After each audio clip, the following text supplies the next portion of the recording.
Hi friends, എല്ലാവർക്കും let's learn civil engineering class റൂമിൻ്റെ പുതിയൊരു വീഡിയോയിലേക്ക് സ്വാഗതം. വരാനിരിക്കുന്ന ഓവർസിയർ ഗ്രേഡ് എക്സാമുകൾക്ക് വേണ്ടിയിട്ടുള്ള പ്രീവിയസ് ഇയർ ക്വസ്റ്റ്യൻ പേപ്പറിൽ നിന്ന് ചോദിച്ചിട്ടുള്ള ചോദ്യങ്ങളാണ് നമ്മൾ ഈ വീഡിയോയുടെ സീരീസിലൂടെ ഡിസ്കസ് ചെയ്യുന്നത്. ഈ വീഡിയോയുടെ സീരീസിൻ്റെ 38ാമത്തെ വീഡിയോ ആണിത്. ഈ ക്വസ്റ്റ്യൻ പേപ്പറിൻ്റെ 5ാമത്തെ വീഡിയോ ആണിത്. ഇന്ന് നമ്മൾ ഡിസ്കസ് ചെയ്യുന്ന ക്വസ്റ്റ്യൻ പേപ്പർ 2017 നടന്നിട്ടുള്ള LSGDയുടെ ഓവർസിയർ ഡ്രാഫ്റ്റ്മാൻ ഗ്രേഡ് 2 എക്സാമാണ്. അപ്പോൾ വരാൻ പോകുന്ന എക്സാമും LSGDയുടെ ഗ്രേഡ് 2 എക്സാമാണ്. അതുകൊണ്ടാണ് ഈ ക്വസ്റ്റ്യൻ പേപ്പർ ചൂസ് ചെയ്തിട്ടുള്ളത്. അപ്പോൾ നമുക്ക് ഇന്ന് ബാക്കിയുള്ള ക്വസ്റ്റ്യൻസ് ഏതാണെന്ന് നോക്കാം. അപ്പോൾ നമ്മൾ ക്വസ്റ്റ്യനിലോട്ട് കടക്കുന്നതിന് മുമ്പ് എല്ലാവരും ഈ ചാനൽ സബ്സ്ക്രൈബ് ചെയ്യുക. ഇതുപോലത്തെ വീഡിയോസിൻ്റെ നോട്ടിഫിക്കേഷൻ ലഭിക്കാൻ വേണ്ടിയിട്ട് ബെൽ ബട്ടൺ ക്ലിക്ക് ചെയ്യുക. അപ്പോൾ നമുക്ക് ഫസ്റ്റ് ക്വസ്റ്റ്യൻ ഏതാണെന്ന് നോക്കാം. The stone used for roofing purpose is known as. Roofing പർപ്പസിന് വേണ്ടിയിട്ട് ഉപയോഗിക്കുന്ന സ്റ്റോൺ ഏതാണ്, കല്ല് ഏതാണ് എന്നുള്ളതാണ് ചോദ്യം. നമ്മൾ സാധാരണയായിട്ട് റൂഫ് കവർ ചെയ്യാൻ വേണ്ടിയിട്ട്, അതായത് റൂഫ് കവറിങ് മെറ്റീരിയലായിട്ട് പല മെറ്റീരിയൽസ് ഉപയോഗിക്കാറുണ്ട്. നമ്മൾ വീടുകളിലൊക്കെ ഉപയോഗിക്കുന്ന റൂഫിംഗ് മെറ്റീരിയലാണ് ടൈൽസ് എന്നുള്ളത്, അല്ലേ? ക്ലേയുടെ ടൈലുകൾ ഉപയോഗിച്ചുകൊണ്ട് നമ്മൾ എന്ത് ചെയ്യും, റൂഫിന് കവറിങ് മെറ്റീരിയൽസ് കൊടുക്കാറുണ്ട്. അതേപോലെ തന്നെ നമ്മൾ സാധാരണയായിട്ട് കാണുന്ന മറ്റൊന്നാണ് ആസ്പെറ്റോ സിമെന്റ് ഷീറ്റ് എന്നുള്ളത്. ആസ്പെറ്റോ സിമെന്റ് ഷീറ്റ് ഉപയോഗിച്ചുകൊണ്ടും റൂഫ് കവറിങ് മെറ്റീരിയൽ നമ്മൾ പ്രൊവൈഡ് ചെയ്യാറുണ്ട്. ഈ കൊടുത്തിട്ടുള്ള ഓപ്ഷനിൽ നമ്മൾ മറ്റൊരു റൂഫ് കവറിങ് മെറ്റീരിയൽ ഉപയോഗിക്കാറുണ്ട്. നമ്മളധികം കോമൺ ആയിട്ട് കാണുന്ന ഒരു മെറ്റീരിയൽ അല്ല. അതേതാണ്? അത് സ്ലേറ്റ് ആണ്. അപ്പം സ്ലേറ്റ് ഒരു നല്ല റൂഫ് കവറിങ് മെറ്റീരിയലാണ്. കാരണം അത് വളരെ ഹാർഡാണ്, അതേപോലെ തന്നെ ഡ്യൂറബിൾ ആണ്. ഈ സ്ലേറ്റ് എന്ന് പറയുന്നത് ഒരു സെഡിമെന്ററി റോക്കാണ്. അതുകൊണ്ട് തന്നെ വളരെ ഹാർഡായിട്ടുള്ള ഡ്യൂറബിൾ ആയിട്ടുള്ള ഒരു സെഡിമെന്ററി റോക്കാണ് സ്ലേറ്റ്. ഈ സ്ലേറ്റിന്റെ മറ്റൊരു പ്രത്യേകത എന്താണെന്ന് വെച്ച് കഴിഞ്ഞാൽ ഇത് വെള്ളം വലിച്ചെടുക്കില്ല എന്നുള്ളതാണ്. നമുക്കറിയാം റൂഫ് കവറിങ് മെറ്റീരിയലിന് ഉണ്ടാവേണ്ട വൺ ഓഫ് ദി ഇമ്പോർട്ടൻറ്റ് പ്രോപ്പർട്ടിയാണ് വാട്ടറിനെ അബ്സോർബ് ചെയ്യാൻ പാടില്ല എന്നുള്ളത്. അപ്പോൾ വാട്ടറിനെ തീരെയും അബ്സോർബ് ചെയ്യാത്ത ഒരു സ്റ്റോൺ ആണ് അല്ലെങ്കിൽ റോക്കാണ് സ്ലേറ്റ് എന്നുള്ളത്. മറ്റുള്ള റോക്കുകൾ ഒന്ന് നോക്കാം. മാർബിൾ എന്ന് പറഞ്ഞത് എന്താണ്? ഒരു മെറ്റമോർഫിക് റോക്കാണ്. ഞാൻ പറഞ്ഞു സ്ലേറ്റ് ഒരു സെഡിമെന്ററി റോക്കാണ്, എന്നാൽ മാർബിൾ ഒരു മെറ്റമോർഫിക് റോക്കാണ്. മെറ്റമോർഫിക് റോക്കിന്റെ പ്രത്യേകത എന്താണ്? മെറ്റമോർഫിക് റോക്ക് എന്ന് പറഞ്ഞു കഴിഞ്ഞാൽ മെറ്റമോർഫിക് ആക്ഷൻ വഴിയാണ് എന്ത് ചെയ്യുന്നത്, ആ റോക്ക് ഫോം ചെയ്തിട്ടുണ്ടാവുക. നമ്മൾ ഫ്ലോറിങ്ങിനൊക്കെ വേണ്ടി ഉപയോഗിക്കുന്നത് എന്താണ്? മാർബിൾ ആണ്. ഇനി ഇതേപോലെ തന്നെ സാൻഡ് സ്റ്റോൺ, അതേപോലെ തന്നെ ലൈം സ്റ്റോൺ, ഇതൊക്കെ എന്താണ്? ഒരു സെഡിമെന്ററി റോക്കാണ്. സ്ലേറ്റിനെ പോലെ തന്നെ ഒരു സെഡിമെന്ററി റോക്കാണ് സാൻഡ് സ്റ്റോണും ലൈം സ്റ്റോണൊക്കെ. പ്യൂമിസ് എന്നുള്ള സ്റ്റോണിന്റെ പ്രത്യേകത എന്താണ്? പ്യൂമിസ് വളരെ ലൈറ്റ് വെയിറ്റ് ആണ്. നമ്മൾ ലൈറ്റ് വെയിറ്റ് അഗ്രിഗേറ്റുകൾ ഉപയോഗിക്കുന്ന സ്ഥലത്ത് പ്യൂമിസ് സ്റ്റോൺ ഉപയോഗിക്കാറുണ്ട്. ഇനി രണ്ടാമത്തെ ക്വസ്റ്റ്യൻ നോക്കാം. The tapering step provided to change the direction of a flight is known as.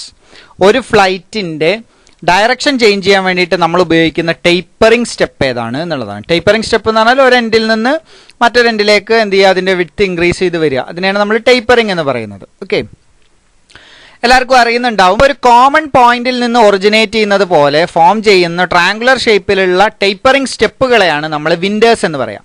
വിൻഡേഴ്സിന്റെ പ്രത്യേകത എന്താണെന്ന് വെച്ച് കഴിഞ്ഞാൽ ലാൻഡിങ് പ്രൊവൈഡ് ചെയ്യാതെ തന്നെ എന്ത് ചെയ്യും, അത് ആ ഫ്ലൈറ്റിന്റെ ഡയറക്ഷനെ ചേഞ്ച് ചെയ്ത് കൊണ്ടുപോകും. നമുക്കറിയാം ഫ്ലൈറ്റ് എന്ന് പറഞ്ഞാൽ എന്താണ്? ഒരു സീരീസ് ഓഫ് സ്റ്റെപ്പിനെയാണ് നമ്മൾ ഫ്ലൈറ്റ് എന്ന് പറയാറുള്ളത്. ആ ഫ്ലൈറ്റിന്റെ ഡയറക്ഷനെ ചേഞ്ച് ചെയ്യാൻ വേണ്ടിയിട്ടാണ് എന്ത് ചെയ്യുന്നത്, വിൻഡേഴ്സ് നമ്മൾ ഉപയോഗിക്കാം.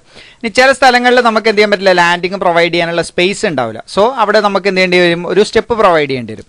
സോ അങ്ങനെ നമ്മൾ കൊടുക്കുന്നതും എന്താണ്, വിൻഡേഴ്സ് ആണ്. ഇനി വിൻഡേഴ്സ് മാത്രം ഉപയോഗിക്കുന്ന ചില സ്റ്റെയർ ഉണ്ട്. വിൻഡേഴ്സ് ഉപയോഗിക്കുന്ന സ്റ്റെയർ ആണ് സ്പൈറൽ സ്റ്റെയർ.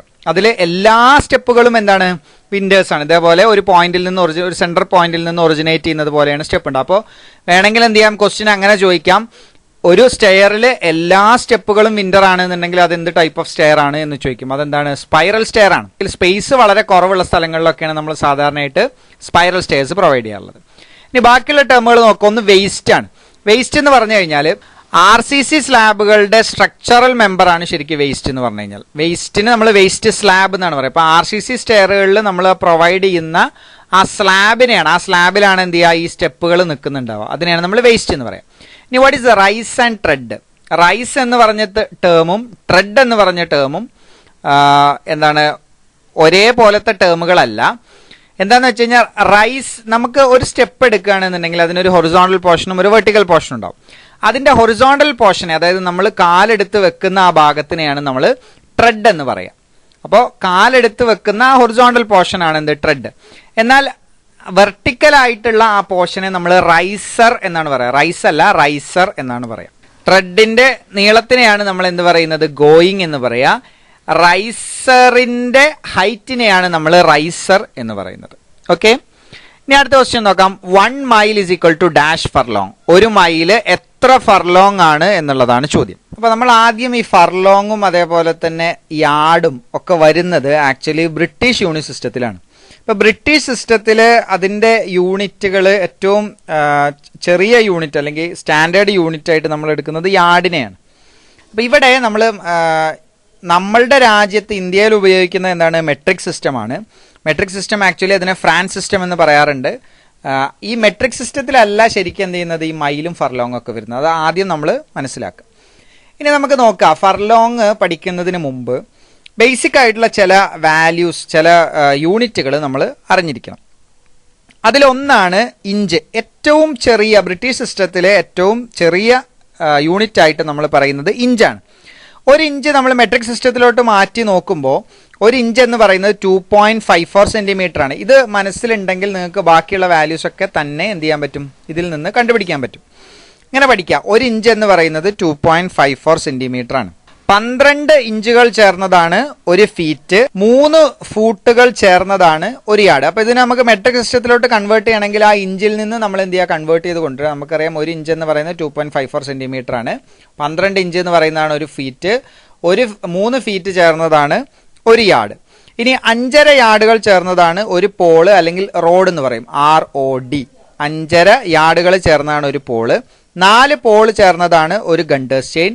10 ഗണ്ടേഴ്സ് ചെയിനുകൾ ചേർന്നതാണ് 1 ഫർലോങ്. ഇപ്പൊ ഇവിടെ ചോദിച്ചിട്ടുള്ളത് 10 ഗണ്ടേഴ്സ് ചെയിനുകൾ ചേർന്നതാണ് 1 ഫർലോങ്. 66 ഫീറ്റ് നീളമാണ് 1 ഗണ്ടേഴ്സ് ചെയിനിലുള്ളത്. അപ്പൊ നമ്മൾ ആലോചിച്ച് നോക്കാം, 5.5 യാർഡ് 1 പോളാണ്, 4 പോളുകൾ 1 ഗണ്ടേഴ്സ് ചെയിനാണ്, 10 ഗണ്ടേഴ്സ് ചെയിനുകളാണ് 1 ഫർലോങ്. ഇനി അതെങ്ങനെ മൈലിലോട്ടാവുന്നത്? 8 ഫർലോങ്ങുകൾ ചേർന്നതാണ് 1 മൈല്. അപ്പോൾ ഇതിന്റെ ആൻസർ എന്താണ്? ഓപ്ഷൻ ബി ആണ് 8 എന്നുള്ളത്. 8 ഫർലോങ്ങുകൾ ചേർന്നതാണ് 1 മൈൽ. ഇനി 1 മൈൽ എന്ന് പറയുന്നത് എത്ര കിലോമീറ്റർ ആണ്? 1.609 കിലോമീറ്റേഴ്സിനെയാണ് 1 മൈൽ എന്ന് പറയുന്നത്. അപ്പൊ ഇത് നമ്മൾ എപ്പോഴും ഓർത്ത് വെക്കുക. എപ്പോഴും ഇങ്ങനെ ബ്രിട്ടീഷ് സിസ്റ്റത്തിൽ നിന്ന് മെട്രിക് സിസ്റ്റത്തിലോട്ടുള്ള കൺവേർഷൻ നമ്മളോട് ചോദിക്കും. ഇനി നമുക്ക് അടുത്ത ക്വസ്റ്റ്യൻ നോക്കാം. 1 R is equal to dash square metre. 1 R എന്നുള്ളത് എത്ര സ്ക്വയർ മീറ്റർ ആണ് എന്നുള്ളതാണ് ചോദ്യം. തൊട്ട് മുൻപത്തെ ക്വസ്റ്റ്യനിൽ നമ്മൾ എന്താണ് ലെങ്ത്തിനെ കുറിച്ചാണ് ഡിസ്കസ് ചെയ്തതെങ്കിൽ ഇവിടെ ചോദിച്ചിട്ടുള്ളത് ഏരിയനെ കുറിച്ചാണ്. ഇതേപോലെ തന്നെ ബ്രിട്ടീഷ് സിസ്റ്റത്തിലും മെട്രിക് സിസ്റ്റത്തിലും തമ്മിലുള്ള കൺവേർഷനാണ് ആറും അതേപോലെ തന്നെ മീറ്റർ സ്ക്വയറും എന്നുള്ളത്. മീറ്റർ സ്ക്വയർ എന്നുള്ളത് എന്താണ്? മെട്രിക് സിസ്റ്റമാണ്. ആർ എന്നുള്ളത് ബ്രിട്ടീഷ് സിസ്റ്റമാണ്. ഇവിടെ നമ്മൾ ബേസിക് യൂണിറ്റുകളായിട്ട് പഠിക്കേണ്ട ഒന്ന് സെന്റും ഏക്കറും അതേപോലെ തന്നെ അതിന്റെ കൺവേർഷനുകളുമാണ്. അപ്പോൾ 1 R എന്ന് പറഞ്ഞു കഴിഞ്ഞാൽ 100 മീറ്റർ സ്ക്വയറിനെയാണ് 1 R എന്ന് പറയാം. 1 R എന്ന് പറഞ്ഞു കഴിഞ്ഞാൽ 2.47 സെന്റ് ആണ്. 1 R എന്ന് പറഞ്ഞാൽ 2.47 സെന്റ് ആണ്. അപ്പോൾ നമുക്കറിയാം 1 സെന്റ് എന്ന് പറഞ്ഞാൽ എത്രയായിരിക്കും? 40.47 മീറ്റർ സ്ക്വയറിനെയാണ് 1 സെന്റ് എന്ന് പറയാം. 1 സെന്റ് ഭൂമി എന്ന് പറഞ്ഞാൽ 40.47 m സ്ക്വയർ ഏരിയ എന്തുണ്ടാവും? ആ ഭൂമിയിൽ ഉണ്ടാവും. 1 R എന്ന് പറഞ്ഞു കഴിഞ്ഞാൽ എന്താണ്? 100 സ്ക്വയർ മീറ്റർ ആണെന്ന് അറിയാം. 40.47 എന്ത് ചെയ്താൽ മതി? 100 കൊണ്ട് ഹരിച്ചു കഴിഞ്ഞാൽ നമുക്ക് 2.47 സെന്റ് എന്ന് കിട്ടും. ഇനി 100 ആറുകൾ ചേരുന്നതാണ് 1 ഹെക്ടർ. അപ്പൊ എത്ര സ്ക്വയർ മീറ്റർ ആണ്? 1 ഹെക്ടർ എന്ന് പറഞ്ഞു കഴിഞ്ഞാൽ 10,000 മീറ്റർ സ്ക്വയർ ആണ്. ഇത് സാധാരണയായിട്ട് കാണുന്ന ചോദ്യമാണ്. 1 ഹെക്ടർ എന്ന് പറഞ്ഞാൽ 10,000 മീറ്റർ സ്ക്വയർ ആണ്. പിന്നെ അടുത്ത ക്വസ്റ്റ്യൻ നോക്കാം. The safe bearing capacity of black cotton soil is dash 10 per metre square. Black cotton സോയിലിന്റെ സേഫ് ബെയറിംഗ് കപ്പാസിറ്റി എത്രയാണ് എന്നുള്ളതാണ് ചോദ്യം. In tons per metre square. Black cotton സോയിലിന്റെ സേഫ് ബെയറിംഗ് കപ്പാസിറ്റി 5 to 7.5 ton per metre square ആണ്. അതായത് 5,000 to 7,500 kilogram per metre square.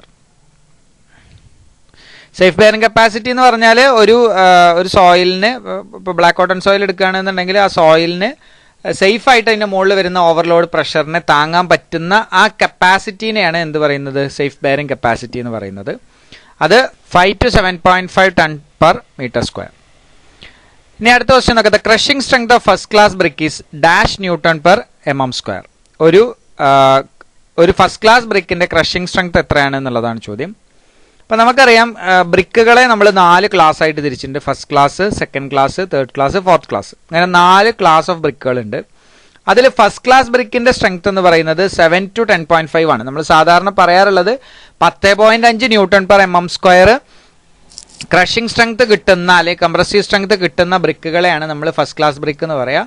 അതിന്റെ കോർണറും എഡ്ജൊക്കെ വളരെ പെർഫെക്റ്റ് ആയിരിക്കും. ഓവറായിട്ടോ അണ്ടർ ആയിട്ടോ ഒന്നും ബേൺ ചെയ്തിട്ടുണ്ടാവില്ല. പാകമായിട്ടാണ് എന്ത് ചെയ്യുക, ഫസ്റ്റ് ക്ലാസ് ബ്രിക്കുകൾ ബേൺ ചെയ്തിട്ടുണ്ടാവുക. അപ്പോൾ അതിന്റെ കംപ്രസീവ് സ്ട്രെങ്ത് അല്ലെങ്കിൽ ക്രഷിംഗ് സ്ട്രെങ്ത് എന്ന് പറയുന്നത് 10.5 ന്യൂട്ടൺ പെർ mm². ആണ്. എന്നാൽ ഒരു ഗുഡ് ക്വാളിറ്റി ബ്രിക്കിന് ആവശ്യമായിട്ടുള്ള കംപ്രസീവ് സ്ട്രെങ്ത് എന്ന് പറയുന്നത് 3.5 ന്യൂട്ടൺ പെർ mm². ആണ്. ഇവിടെ ഓപ്ഷനിൽ 7 to 10.5 ന്യൂട്ടൺ പെർ mm² എന്നുള്ളത് കൊണ്ടാണ് നമ്മൾ ആ ഓപ്ഷൻ ചൂസ് ചെയ്തത്. Actually minimum crushing strength of first class brick എന്ന് പറയുന്നത് 10.5 ന്യൂട്ടൺ പെർ mm² ആണ്.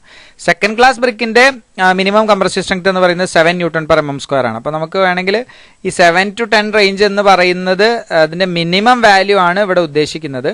എന്താണെങ്കിലും ഇങ്ങനെ റേഞ്ച് അല്ല, അതിന് പകരം ഡയറക്റ്റ് ആയിട്ടുള്ള വാല്യൂ ആണ് തന്നിരുന്നെങ്കിൽ minimum crushing strength first class brick എന്ന് പറയുന്നത് 10.5ഉം സെക്കൻഡ് ക്ലാസ് ബ്രിക്കിന്റെ 7ഉം ആണ്. ഇതിൽ ഒരു ഗുഡ് ക്വാളിറ്റി ബ്രിക്കിന് ആവശ്യമായിട്ടുള്ള മിനിമം ക്രഷിംഗ് സ്ട്രെങ്ത് എന്ന് പറയുന്നത് 3.5 ന്യൂട്ടൺ പെർ mm². ഇനി നമുക്ക് അടുത്ത ക്വസ്റ്റ്യൻ നോക്കാം. GI pipe has A coating of. ഒരു GI പൈപ്പിന് എന്ത് കോട്ടിംഗ് ആണ് ഉണ്ടാവുക എന്നുള്ളതാണ്. എന്താണ് GI പൈപ്പ് എന്ന് പറഞ്ഞാൽ? GI പൈപ്പ് എന്ന് പറഞ്ഞാൽ ഗാൽവനൈസ്ഡ് അയേൺ പൈപ്പ് എന്നാണ് അതിന്റെ അർത്ഥം. അപ്പൊ ഗാൽവനൈസ്ഡ് അയേൺ എന്ന് പറഞ്ഞാൽ എന്തിനാണ്? അയേണിനെ ഗാൽവനൈസ് ചെയ്യാണ്. അയേണിനെ ഗാൽവനൈസ് ചെയ്യുന്നത് കൊറോഷനെ റെസിസ്റ്റ് ചെയ്യാൻ വേണ്ടിയിട്ടാണ്. അപ്പൊ നമ്മൾ എന്ത് ചെയ്യും? GI പൈപ്പിന്റെ മുകളിൽ അല്ലെങ്കിൽ അയേൺ പൈപ്പിന്റെ മുകളിൽ സിങ്ക് കോട്ട് ചെയ്തിട്ടുള്ളതിനെയാണ് നമ്മൾ ഗാൽവനൈസ്ഡ് എന്ന് പറയാം, അല്ലെങ്കിൽ ഗാൽവനൈസിംഗ് എന്ന് പറയാം.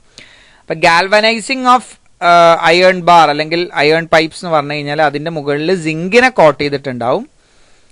എന്തിനെ? To resist corrosion.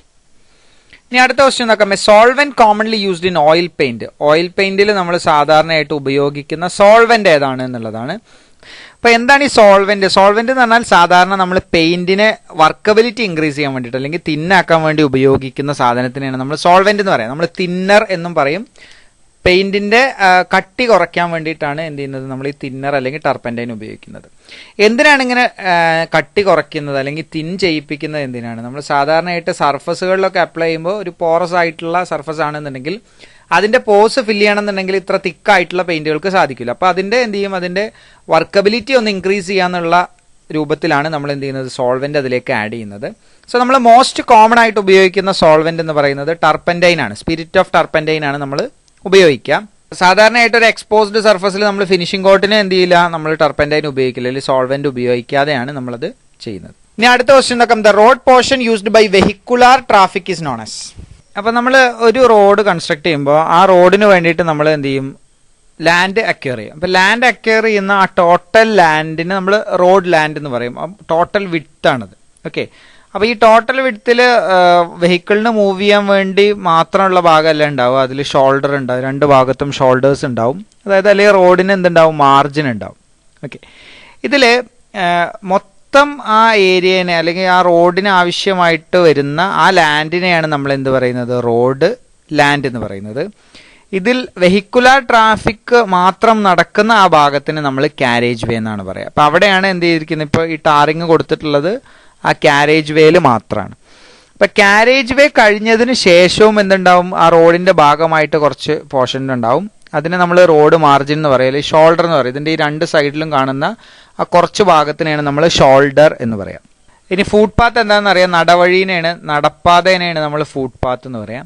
അപ്പൊ എക്സ്പ്രസ് വേ അല്ലെങ്കിൽ മോട്ടോർ വേ എന്ന് പറയുന്നത് റോഡിൽ ഹൈ സ്പീഡ് വെഹിക്കിൾസ് വളരെ ഫാസ്റ്റ് ആയിട്ട് സഞ്ചരിക്കാൻ വേണ്ടിയിട്ട് നമ്മൾ കൺസ്ട്രക്ട് ചെയ്യുന്ന റോഡിന്റെ ആ ഒരു സെൻട്രൽ പോർഷനെയാണ് നമ്മൾ എക്സ്പ്രസ് വേ എന്ന് പറയുന്നത്. അപ്പൊ ഇതിൽ എന്താണ് എക്സ്പ്രസ് വേന്റെ പ്രത്യേകത എന്താന്ന് വെച്ച് കഴിഞ്ഞാൽ അതിൽ കാരേജ് വേനെ എന്ത് ചെയ്തിട്ടുണ്ടാവും? ഡിവൈഡ് ചെയ്തിട്ടുണ്ടാവും. അതിലൊരു കൃത്യമായിട്ടുള്ള എൻട്രൻസും അതേപോലെ തന്നെ എക്സിറ്റും ഉണ്ടാവും. എല്ലാ ഭാഗത്തും എന്തുണ്ടാവും? ക്രോസുകളെയൊക്കെ റെസ്ട്രിക്ട് ചെയ്തിട്ടുണ്ടാവും. ഫാസ്റ്റ് മൂവിങ് വെഹിക്കിൾസ് ആണ് കൂടുതലായിട്ടും പോവുക, അല്ലെങ്കിൽ പാർക്കിങ്ങോ ലോഡിങ്ങോ അങ്ങനത്തെ ഒന്നും എന്ത് ചെയ്യില്ല ഇതിൽ പെർമിറ്റ് ചെയ്യില്ല. അതേപോലെ തന്നെ പെഡസ്ട്രൈൻസിന്റെ ക്രോസിങ്ങും എന്താണ് ലിമിറ്റ് ചെയ്തിട്ടുണ്ടാവും. അപ്പൊ അങ്ങനത്തെ ഒരു ടൈപ്പ് ഓഫ് റോഡാണ് എന്ത് എക്സ്പ്രസ് വേ എന്നുള്ളത്. ഓക്കെ. ഇനി അടുത്ത ക്വസ്റ്റ്യൻ നോക്കാം. 2.205 pounds is equal to dash kilogram. ഇപ്പൊ നമ്മൾ ലെങ്ത്തും അതേപോലെ തന്നെ ഏരിയയുടെയും ഒരു ക്വസ്റ്റ്യൻ പറഞ്ഞു. ഇവിടെ വെയിറ്റ് ആണ് ചോദിച്ചിട്ടുള്ളത്. 2.205 പൗണ്ട് എന്ന് പറഞ്ഞാൽ എത്ര കിലോഗ്രാം ആണ് എന്നുള്ളതാണ് ചോദ്യം. 1 കിലോഗ്രാം എന്ന് പറയുന്നത് 2.205 പൗണ്ട്സ് ആണ്. ഓക്കെ, അപ്പോൾ ഈ ഭാഗം എല്ലാവർക്കും മനസ്സിലായിട്ടുണ്ടാവുമെന്ന് വിചാരിക്കുന്നു. Thank you for watching the video.